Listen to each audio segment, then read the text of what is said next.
Nous avons rendez-vous avec Hortense Diftin. Bonjour Hortense. Bonjour Elena, bonjour tout le monde. Alors la pension, ce n'est pas Pauline, votre fille, qui l'a réclamée, mais vous qui lui avez imposé. Mais oui, parce que l'internat, on adore.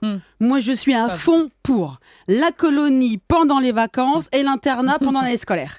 Donc, si on veut préserver sa vie sociale, sa vie amoureuse et surtout sa santé mentale, il faut mettre ses enfants en pension. En plus, les enfants, ils adorent, ils sont entre eux, c'est la fête tout le temps, ils apprennent l'autonomie, la vie en société, la débrouille. Et pour leur avenir, c'est super, tout est super. Ils sont entourés de gens gentils qui les adorent. Ils sont nourris, logés, blanchis, c'est tout bénef, même pour l'enfant. Et puis surtout, on ne lui demande pas son avis. Moi, j'ai mis ma fille en pension dès ses 10 ans. Ouais, je sais, c'est limite. Mais j'ai pas trouvé d'internat qui la prenait à partir du CP.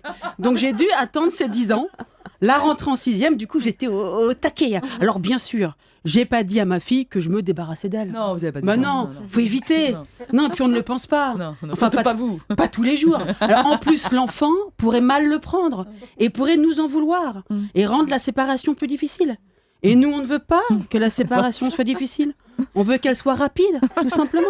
Donc il faut lui expliquer, surtout lui faire comprendre, parce que expliquer, si les gens ne comprennent pas, ça ne sert à rien, que ce n'est pas, surtout pas une punition. Autrement, c'est foutu. Vous avez beaucoup de mal à lui faire accepter la pension si vous dites que c'est une punition. Il ne faut surtout pas faire ça. Il faut être plus fine.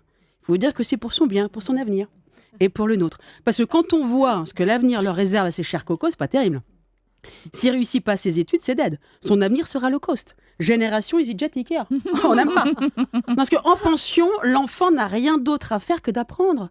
Il ne perd pas de temps dans les transports. Il est tout de suite sur son lieu de travail.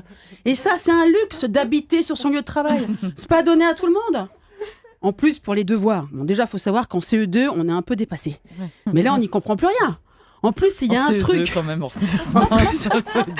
mais on comprend rien. En plus, il y a un truc que la mère n'est pas, c'est pédagogue. Pédagogue avec ses propres enfants. Une mère pédagogue avec ses propres enfants, ça n'existe pas. Surtout quand c'est pour expliquer des exercices de maths. Puis niveau éducation, c'est fatigant d'élever des enfants. Les punir, leur dire non tout le temps, c'est trop. Donc là, c'est les autres qui le font, c'est mieux. Et l'enfant écoute mieux les autres. Alors bien sûr, comme tout ce qui va sans se dire, ça va mieux en se disant, l'internat ne supporte pas la mixité. On est bien d'accord. Rien que d'y penser, déjà, j'en suis toute retournée. Ah non. Non, on ne mélange pas les filles et les garçons. C'est un internat. C'est pas la fête du slip. En plus, le garçon déconcentre la fille. Donc aucun intérêt. Pas le contraire, pas l'inverse. On est là pour travailler, pas pour rigoler.